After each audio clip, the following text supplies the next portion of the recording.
only 15 days left to the national elections in South Africa, the Deputy President of the Economic Freedom Fighters, Floyd Shivambu, believes that his party will either be number 1 or number 2. He also believes that the EFF will do better than the DA in Gauteng, in Limpopo, in Mpumalanga, in Eastern Cape, and KZN. Let's also talk about what Floyd Shivambu said about the manifesto of the EFF in regards to land redistribution, especially when it comes to agricultural land. Let's talk about that and much more. Welcome to King Said So, Africa's one land, one language, one currency, one army on King Said So. Africans can unite. Your Pan-Africanist podcast. Enjoy. Black Heart, the hustle continua. 100% good quality t-shirts, made to inspire your goals and dreams. T-shirts are now available at an affordable price. Place your order now. 068-473-6908. Instagram at Black7576. Facebook page Black Heart. Peace in Pan-Africanism to all my African brothers and sisters from all around the world. Welcome back to King Said So. I'm your host, King 053 Mr. Easy Imali Edeng, and we're back at it again with another one. And this time around, I'm just want to cover some few points that the Deputy President of the Economic Freedom Fighters, Floyd Shivambu, is Floyd Shivambu a doctor now, or did he get an honors, not a doctorate? Anyway. He had a good interview at the newsroom with Oli, and I wanted to, speak about some things he touched there because they were very interesting. Floyd Shivambu is really one of the political brains that must be celebrated in South Africa. Many people attribute him as the glue of the economic freedom fighters, as the man that can whisper in the ears of Julius Malema himself. So let's hear first what he says about the George building, because the George building that collapsed and killed many people, I'm not sure, I think the number is at 20 something now. It's been turned around and now being blamed on illegal immigrants. Our African brothers are called immigrants in Africa. But anyway, they are blamed now for the deaths of those people. Listen to what Floyd had to say. I was reading your statement on this very matter. Yes. And it talks about cheap labor, and you actually even put a figure on it that people were allegedly being paid 80 rands an hour, which is some form of exploitation. What do you make of that? And in particular, reading the newspaper today, I was reading that there is even a call for people who can speak certain languages that are spoken in Malawi, Mozambique, and Shona in Zimbabwe. And that tells you about possibly the large number of foreign nationals who would have been employed in that project. Yeah, look, one of the things which, by the way, we have raised in the EFF, even if you look into the founding manifesto of the EFF, which was adopted in 2013, we highlight the fact that we need to have legislative framework that protects everyone else who is in South Africa, whether they are here lawfully or unlawfully, because the capitalists, and mostly in the construction sector, they take advantage of the immigrants and then they employ them for almost nothing. It actually started in the farms, mostly in the areas which border South Africa to the neighboring countries, where they employ people for harvesting season, and when they're about to pay them, then they call police on them. And that is one of the situations that we deal with, that we cannot treat immigrants in a subhuman way. That is what we actually always resonate, and most people get to misunderstand the position of the EFF, that we are for protection of human lives and humanity in its entirety, because to treat people in a negative and bad way because they do not have the immediate legislated rights is just immoral. It's totally unacceptable, and it's one of the issues. And if you look into our immigration policies, we always emphasize the centrality that Let's protect all human lives, even give access to healthcare and basic needs that are needed at all costs. And must even have protection of the labor rights as well. But also there has to be constant inspection as to who gets employed into these sectors that can expose people's lives to danger or to altogether perish in terms of what gets to happen. So it's one of the issues that we have historically raised, that if you do not protect immigrants, the capitalists will continue to super exploit them on the verge that a government or whoever is authority will just leave them to super exploitation without any consequences because they do not have certain papers at that particular moment. It's one of the issues that we have dealt with substantially before. Yeah. Now, ladies and gentlemen, I have covered this George building that crushed our African brothers and sisters' lives there. And I've covered it and I've said, listen, if it was a black constructor who was working on this building, our black people would have attacked him without any mercy. If this building collapsing happened in provinces where the ANC rule, people will be attacking not only the provincial premier, they will not be attacking the MEC of human settlement in that province. They will not be only attacking the people there. They will be attacking the president of the African National Congress and attacking everyone who was involved there. But because it is in a white province, white in inverted commas, in the Western Cape, the blame is not on white people. And someone has to say it the way I say it, because if we sugarcoat things, they don't come out clear. Nobody is blaming the white contractor who built that building. Nobody. In fact, up to today, the contractor is in hiding, has not spoken to the families, released absolutely no media statement because they don't feel sorry for those people who died there. And now, because black people are always an easy target to blame, now they are shifting the blame to our African brothers and sisters, calling them cheap labor. They call our African brothers, looking for them, specifically hunting for them, to say we want brothers from Maputo, we want brothers from Zimbabwe, we want brothers from Zambia, specifically speaking this language. Why? Because they are not cheap labor, they are skilled labor exploited. Somebody has to say it. I am sick and tired of us Africans have double standards. If King was the one who was the contractor of that building, they would have said King has killed people.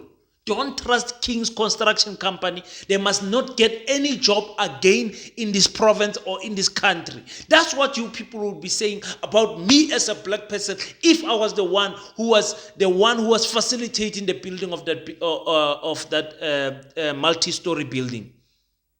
You understand what I'm saying? But now the blame is shifted to our African brothers. Why? Why are we like this as South Africans? Why is it so easy for us to shift the blame? We've got a drug problem. No, it's Nigerians. We've got an unemployment problem. No, it's Zimbabweans. We've got this problem. No, it's Ghanaians. That is our problem in South Africa. We have absolutely no self-dignity, no self-respect. And that we translate it into the hate of our African brothers and sisters.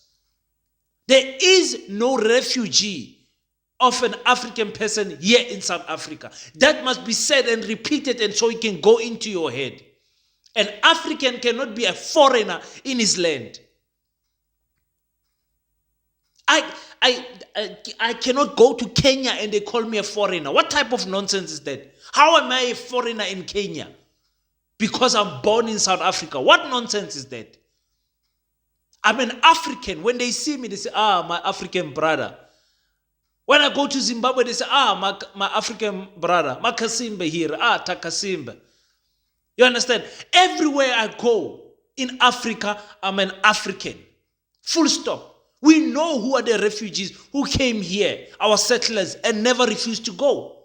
Now you want to blame the killings, the massacre of these people who died there in that building on African brothers for cheap labor. Did that cheap labor buy the cheap material that was building there? Or were they doing what they needed to do? Come on, people. Come on, people. Let me get into what Floyd Shivambu said before I get fired up and carried away and talk forever. What Floyd Shivambu said about the EFF being number 1 or number 2 in these coming elections. You made comments recently that you're noticing that people are slowly converting towards the EFF. In other words, you're finding more and more support for the EFF as you campaign on the ground. In fact, you've gone as far as saying, post these elections, you may actually become number 1 or the second largest party. I want to understand whether indeed those were your comments. Yes, of course. Look, the EFF, like let me tell you something which is a reality and which you can prove in less than 20 days, is that if the EFF doesn't get an outright majority in these elections, we're going to be the second best political party in terms of the electoral support in South Africa. So we have experienced the necessary quantitative growth, and of course accompanied by qualitative growth as an organization. So, and we know wait, this. Mr. Shivambu. Yes. I'm sorry. I don't like the sound of my own voice, but I need to get clarity. Yes. In these elections, Yes. if you are not the largest party, in other words, the ANC is that party right now. Yes. If you are not in that spot of number 1, Yes. you're possibly going to occupy that which is occupied by the DA right now. You'll be the second largest political party. That is exactly what is going to happen. And we must just look into the journey of how we got there. Remember, in our first participation in election, in 2014, we were bigger than the Democratic Alliance in 2 provinces of Northwest and Limpopo. And then in 2019, we then got to be bigger than the Democratic Alliance in Mpumalanga as well, then making it the 3 provinces. And we can tell you now, without any fear of contradiction, that the EFF will be decidedly bigger than the Democratic Alliance in 2 provinces of Northwest and Limpopo. And then in 2019, we then got to be bigger than the Democratic Alliance in Mpumalanga as well, then making it the 3 provinces. And we can tell you now, without any fear of contradiction, that the EFF will be decidedly bigger than the Democratic Alliance in Gauteng province, in KwaZulu-Natal, in the Eastern Cape, of course, in the other remaining provinces that they might still get some numerical majority, but not a decisive majority in the Western Cape. But in majority of provinces, we're definitely going to overtake the Democratic Alliance because we know what we have on the ground now and what we did not have in both 2019 and 2014. So now we've got proper solid structures in all the 23,000 voting districts of South Africa were properly represented. And we know that for you to secure an electoral majority, you need to be present in all corners of South Africa. And the EFF is properly and ably represented in all corners of South Africa. So one thing which you must know is that the EFF will either be number 1 or number 2 in South Africa. That is a reality which we are looking forward to. Ladies and gentlemen, the EFF has been growing ever since 2014 up until now. When was the EFF? 2014, 2013, somewhere there. But anyway, the EFF has been growing in leaps and bounds ever since there. I said many times when I saw the predictions of Ipsos and other people who were doing surveys and they putting the DA above the EFF, I said, no, that's not possible. The DA has been declining. The DA will never, ever, ever, ever see 20% in their life ever again, forever. The DA will never see 20% ever again. White people don't want to vote for the DA. White people are angry at the DA for banning the South African flag. They are more angry than black people. Black people are like, yeah, because Tina, we see that we are not a rainbow nation. But that flag is a last hope to say, when you see the flag, at least respect it. There is laws in other countries where you cannot make the flag a tablecloth. You cannot eat on it. You cannot walk on it. You cannot. The flag is the flag of each country. It's respected as such. And the DA just showed the whole of South Africa how racist they are. Remember, they were the ones that were saying that there's nothing wrong with the old apartheid flag. It's a form of freedom of expression. Today they are banning the flag. Young told, but it is true. The EFF number two. I say the EFF will not get more votes than the ANC, but the EFF will definitely be number 2. When we are honestly honest with ourselves, the EFF will be number 2. The DA will fall below 20%. They will be somewhere at 17 to 19, somewhere there in those ranges, maybe even 15%. Who knows? Because the DA is doing bad. The DA's biggest mistake was letting go of Mmusi Maimane. They will live to regret that decision and putting this matriculant in there. The matriculant who says we must stop cadre deployment. But he's the matriculant. He's not qualified for anything. How can he be in parliament to make laws for a country when he only has a matric? You know, people think we can't do reverse psychology. But anyway, let's speak about what Floyd Shivambu said about the formation of Mkhonto weSizwe and if that is going to affect the EFF party in terms of the numbers that they have. Not talk about KZN. Yes. It is one of the key battlegrounds, and you were initially deployed to that province. Yes. Before your subsequent move to the Eastern Cape. The introduction of the MK party. Are you finding that it is making the EFF lose steam in KZN, or is the picture still the same according to the EFF? You're still finding enthusiasm around the EFF? Look, do you know, I can tell you this without, do you know, by the time MK party was announced publicly, the EFF had already put in place the voting district elections task forces in all the 4,971 VDs of KwaZulu-Natal, where you have got volunteers, 20 volunteers in each and every VD. And even after the formation of MK, even when we went to the rally on the 10th of February this year, there was never a shift of the constitution and the constituencies that we got to mobilize as volunteers of the EFF. So in terms of the ground forces of the EFF, there's never been a shift. We have never lost any member of the EFF to MK party.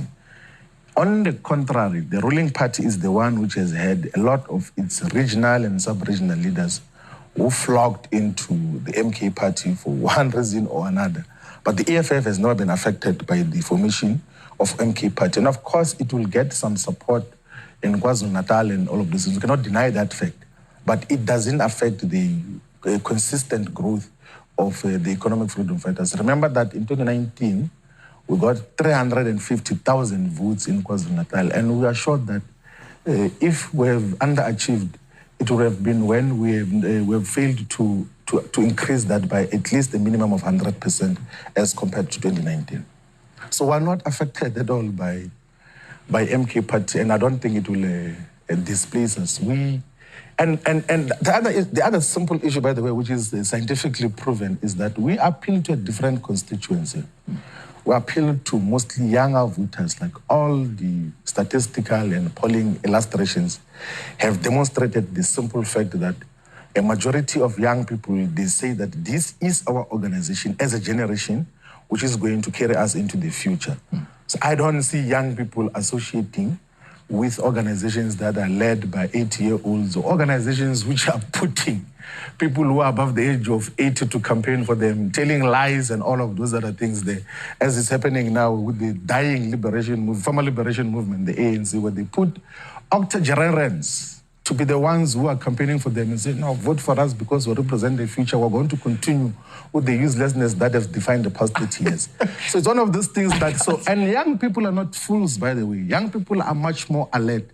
The youth is far much more alert that they can't be misled by these old people who have been lying to them for many years, and they want to try to stratify the failures of the ANC in the past 30 years and say, no, it was not us, it was Zuma and everything else. It's one of those things that we have to then deal with differently. So the EFF is not at all frightened by organizations which do not represent the future. By the way, all these parties and their leaders don't represent the future in terms of the ideas, in terms of vision.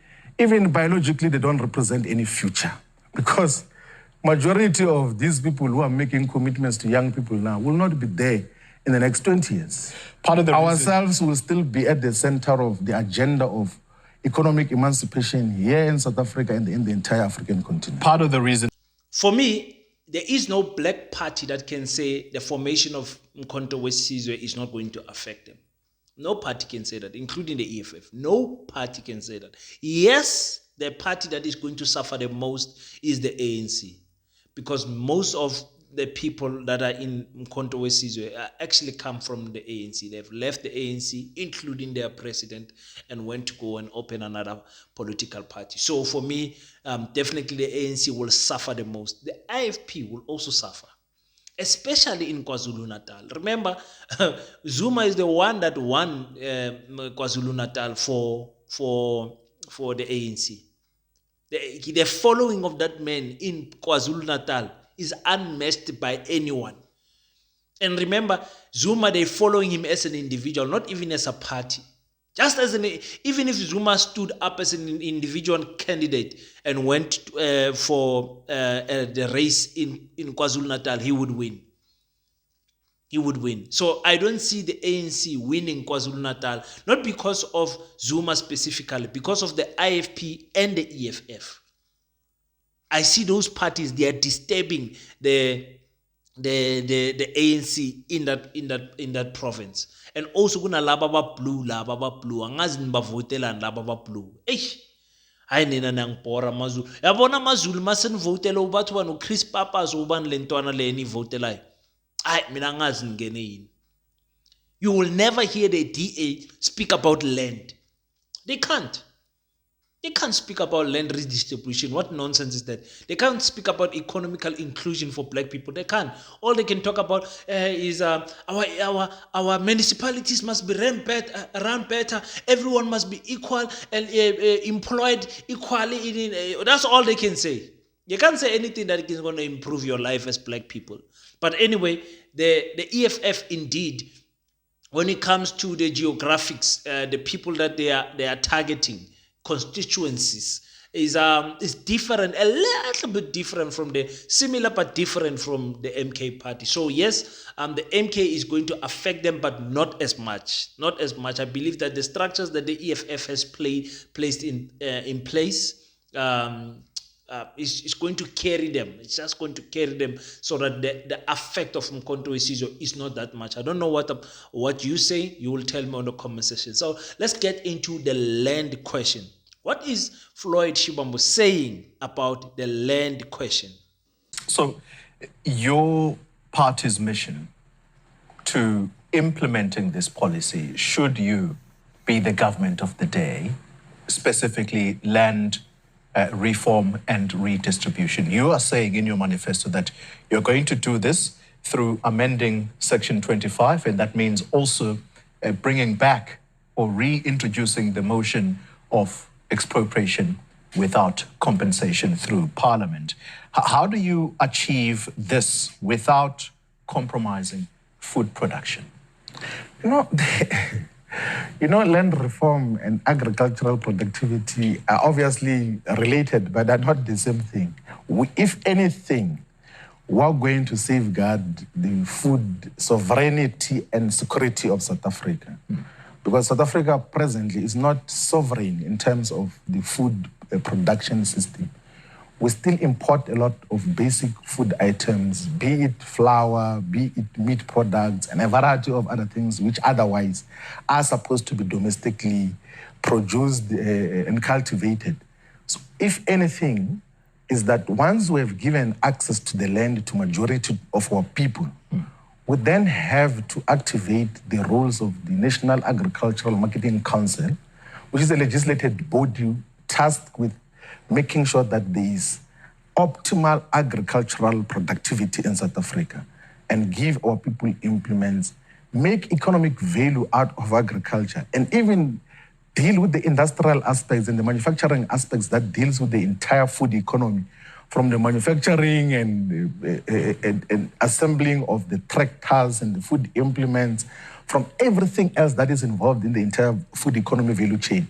And that will also lead into a jobs dividend in terms of what they will then deal with. And that is what we detailed. That is why the EFF manifesto gets to 260 pages, is because we details that as to what do we do with the land once it has been under the custodianship of the state, and how do we get to implement a far much more progressive and essentially transformative agenda in terms of the entire food economy, particularly in the agricultural productivity levels. But here comes the problem. Yes. The former president of this country, you spoke about him earlier. Thabo Mbeki was speaking at a particular event where he bemoaned new owners, particularly of redistributed agricultural land, of simply leaving the farms lying fallow and they are not producing anymore. How do you ensure that redistributed agricultural land continues to be used productively by the new owners? So, do you know, Thabo Mbeki is actually self-criticizing, and he's not aware that he's the one who failed dismally. His government is the one that failed dismally when they pursued some narrow program of land restitution, which was not accompanied by agricultural support to those who were given the land afterwards. So they were just going to Malamala, for instance, in the Bushbuck Ridge in Mpumalanga, and say, you have got this land, you will see to finish what you do with it. And these are people who do not have any economic resources. They do not have the skills. They do not have access to the market. So once you have access to the land, you must then accompany it with proper guidance as to what should happen with the land. What are the agricultural activities which these people must engage themselves in? Of course, we'll never celebrate apartheid and everything else, but they had their marketing councils which got to aggregate agricultural products, whether it's poultry, whether it's meat products, whether it's maize meal, whether it's wine production. Majority of the cooperatives that were supported by the apartheid government got to even have some degree of global competitiveness. And then in replacement of that, a law was enacted to establish a National Agricultural Marketing Council, which has not been effective and efficient. Majority of the people do not know about it because it has not been doing anything. We, as the EFF, are going to activate its functions fully to make sure that our people, who, by the way, are majority of farmers, like majority of farmers in South Africa, is black people. And we just have to plug them into the necessary markets and also give them solid off-takes. So if you look, for instance, into what we say should happen to those who are involved in stock farming, we say that let's build abattoirs in all local municipalities, such that those who had cattle or get to breed cattle, they know that instead of selling one live cattle for 10,000 rand, once you put it into agro-processing, like slaughtering and cutting it into different pieces, you can actually gain economic value from every piece of that cow that we have put into a process. But there is no such a support that is being given now to small-scale farmers. And the EFF is going to change that and will utilize as well the state's off-take and buying capacity to support small-scale agriculture, because the state is the single biggest buyer of all food products in South Africa. And we're going to utilize that capacity to make sure that our people are participating meaningfully and profitably and sustainably in agricultural activities. The land question is simple for me, guys. And remember, I'm speaking in the background that I'm working for the Department of Agriculture, Environment, Land Distribution, Rural Development. And I work for the department. I work for the state. I work for the Department of Agriculture. So when I speak about land, please listen to me. When I speak about farming, listen to me. I grew up in farming. I know farming like the back of my hand. Listen. When I speak about agriculture, just listen to me. There's experience behind me. As a young man as I am, 10 years into the department, I know what I'm talking about. And my life also. I've also worked in the private sector in agriculture, so I know what I'm talking about. The land redistribution thing is very easy. Take the land, give it to African farmers. Take it from white people, give it to African farmers, especially those who don't want to share and work with the state. Take it from them, give it to African farmers. Shivambu is right in saying, when we talk about farmers, the majority of them are black people, but they are in what we call small-scale farming, because they are not the big dogs as per se. What do I mean by the big dogs? The big dogs have got access to markets. When we fix the farming issue, we must fix the market issue also. You see, because you can give me as a black farmer a big land where I can harvest a lot of fruits and whatever. If I don't have the market to sell the fruits to, those fruits will rot. Number one, that's the number one stress I'm going to have as a farmer. The number two stress that I'm going to have as a farmer is that the government is not supporting me. The government will always be, what do they call it? The state power of the buying power of the state will always save any industry. Whether you are making toilet papers, chairs, tables, windows, whatever, if the state is buying from you, your company is sorted for life, as long as the state is supporting you. So the state needs to formulate supermarkets for our African people to compete with ShopRite, Pick n Pay, Checkers, OK, and whatever. You need to compete with those people, because those people are privately owned companies, white privately owned companies, about Rupert and all of them. They can decide, no, we're not going to buy from black farmers. We're going to continue to buy from small-scale white farmers. You see? And that's where the problem is going to be. And they're going to say, what I need from a black farmer, I'm going to import it. I'm not going to buy it directly from them. So there's policies, rules and regulations that must be made to support our black people. I agree with what Floyd is saying. And when he's talking about implements very important for a farm. What our implements is machineries that you need to run the farm. Tractors, all the machinery that you need, your plows and all of those things. You need those things. And the startup cost for running a farm successfully is in the millions. It's in the millions. It's not a joke to run a farm. It's not a joke. That excludes the human labor that you need to run the farm. That's a different type of things. So trainings must be done. Checkups and evaluation monitoring must be done to all the black farmers, so that the black farmers don't give away the land. I know personally, I work for the Department of Agriculture. I know personally, sometimes we give farmers what we call farmer support. But that support is in the form of a tractor and whatever, and if we don't follow up in terms of that farm, I'm telling you, years later they're going to come and say, since you gave me the tractor, I've done nothing, because there is no facilitation that is done properly. Why? Because farming is expensive. It's not easy. I mean, large scale farming, even small scale farming, sometimes it's a lot of work, and without support, our black people cannot do it. And you go to every country in the world, especially in Europe, and you go to the apartheid times, the government was supporting the white farmer, the African farmers, supporting them left and right. You understand what I'm saying? So yes, another support that I can put in there is the Orania story. You think Orania? No, Orania was established in post 1994, whatever. I told you guys that Orania was bought in 1990. The white people, seeing that the negotiations of between black and white is going to go south, they said, no, this thing is not good for us. We need to get a land where we can secure ourselves. And the Orania owner, why am I forgetting his name again, bought Orania in 1990 from the Department of Water Affairs.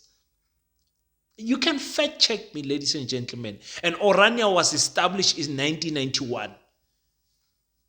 You understand? So they were thinking ahead to say, listen, we don't want to live with black people. We don't want to mix with these black people. So we want to, what they call it, self-determination. Self-determination is in our constitution. You have a right to self-determination. Exist in your own day by discriminating other people. That's why they are not touching them. It's in our constitution. They are protected. It's their right to say, I don't want to live with black people in a black country. You see it also with this Cape Independence nonsense. Maybe I should cover that. If you want me to cover the Cape Independence nonsense, type Cape Independence here underneath. I will do it for you tomorrow. So yes, that's what I wanted to say. 15 days, guys, to the elections. Floyd Shivambu, the EFF, everyone is running. I can't imagine what their bodies feel like. Abo Julius Malema, abo Utata Zuma, and abo Cyril Ramaphosa, all of them. It's tiring to campaign like this, ladies and gentlemen. This next 15 days is not the 15 days to rest. These people need to push even harder. High corner. Pray for them. Wish all the parties good luck, especially the black parties and laba abanjanja and laba Pumangibo, Tandazalantina, please. And then we will see how the election is going to turn out. Okay. So thank you so much, guys, for tuning in. It's your boy King 053, Mr. Easy Imalending. If you want to watch our sister channel, African Mojolo with King, feel free to switch there, go there, show some love, subscribe. Let's build that channel. I'm posting slowly on that channel, but I'll give it more attention after the election. So thank you so much, guys, for tuning in. Until we meet next time, don't forget to pray. After you pray, stand up, African child. Do your best so that God can do the rest. Peace in Pan-Africanism. I salute you.